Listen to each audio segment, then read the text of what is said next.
Bonjour à toutes et à tous, et bienvenue dans ce nouvel épisode de Madame SES, le podcast qui rend les sciences économiques et sociales accessibles à toutes et à tous, que vous soyez lycéens ou simplement curieux d'en savoir plus sur le fonctionnement de notre société. Ici, on décortique les notions clés du programme de SES avec des explications claires et des exemples concrets.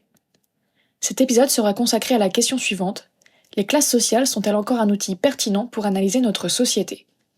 Dans une première partie, nous nous demanderons si nous observons la fin des classes sociales dans notre société, pour ensuite nuancer notre propos et montrer que les classes sociales sont encore pertinentes. Peut-on parler d'une fin des classes sociales?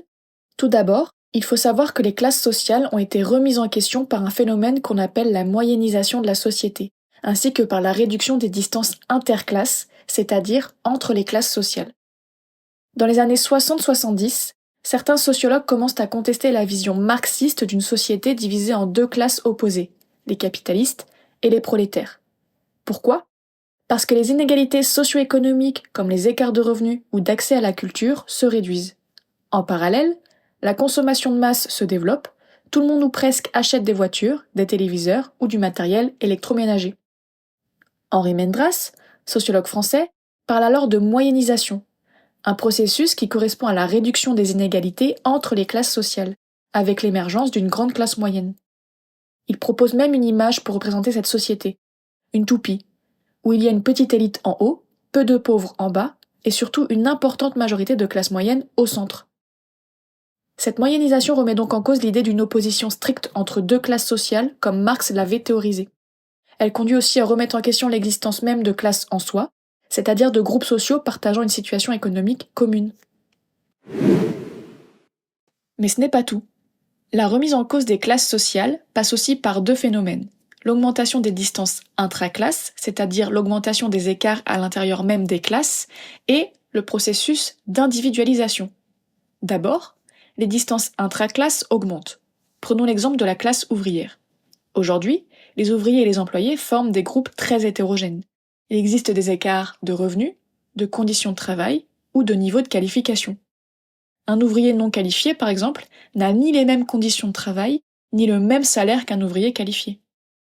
Ensuite, il y a le processus d'individualisation, c'est-à-dire le processus par lequel les individus ont peu à peu acquis une capacité à se définir par eux-mêmes, et non en fonction de leur appartenance à telle ou telle entité collective.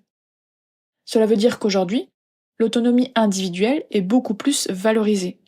Dans le monde du travail, cela se traduit par une plus grande autonomie des salariés, une gestion individualisée des carrières et donc des inégalités de parcours. Tout cela a des conséquences importantes.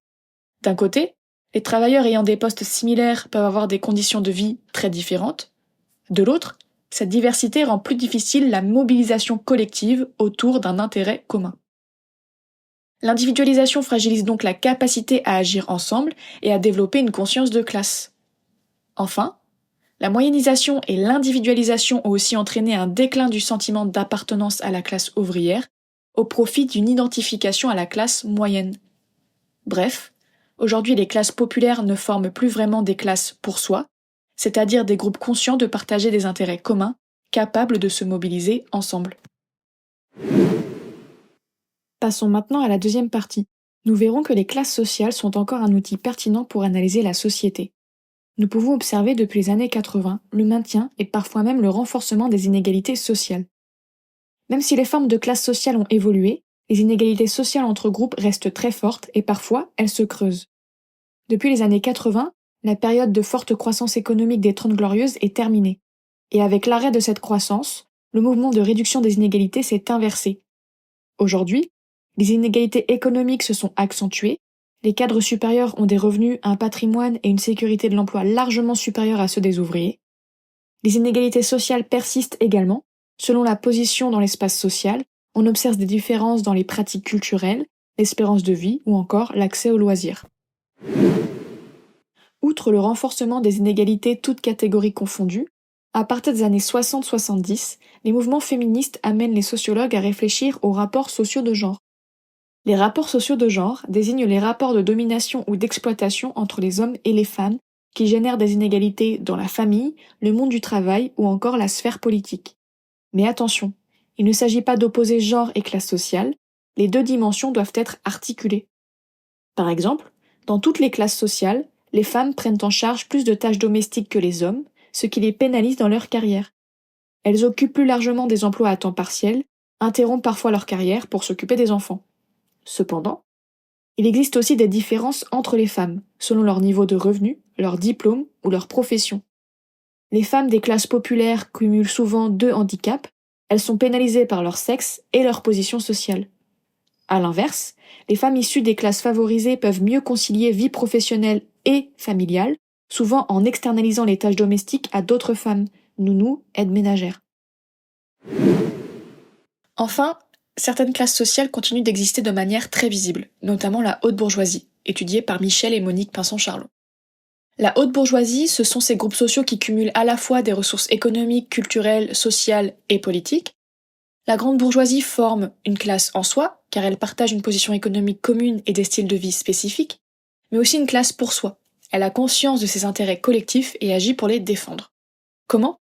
En créant des clubs privés ou des réseaux comme le Bottin mondain, en favorisant l'entre-soi résidentiel et scolaire, avec des quartiers UP ou des écoles privées sélectives, en luttant contre des projets pouvant menacer cet entre-soi, par exemple l'opposition à un centre d'accueil pour SDF dans le 16e arrondissement de Paris, en contrôlant les mariages pour maintenir la position sociale, ou encore en se mobilisant pour obtenir des avantages fiscaux, notamment pour l'entretien des châteaux classés monuments historiques. Bref, même si la société s'est transformée, les classes sociales n'ont pas disparu. Elles restent un outil essentiel pour comprendre les inégalités et les rapports de pouvoir aujourd'hui. Alors, que retenir ? Oui, la société française a changé. Les classes populaires se sont diversifiées, l'individualisation a brouillé les appartenances collectives, mais non, les classes sociales n'ont pas disparu. En effet, les inégalités ne cessent de s'accroître. Elles sont toujours là et elles structurent encore fortement les trajectoires de vie. La classe sociale reste donc un outil précieux pour comprendre la société contemporaine. Merci d'avoir écouté cet épisode. Vous pouvez compléter ce podcast en allant sur ma page Instagram pour y découvrir un résumé de ce que l'on a vu aujourd'hui. N'hésitez pas à vous abonner, à partager et à me dire ce que vous en avez pensé.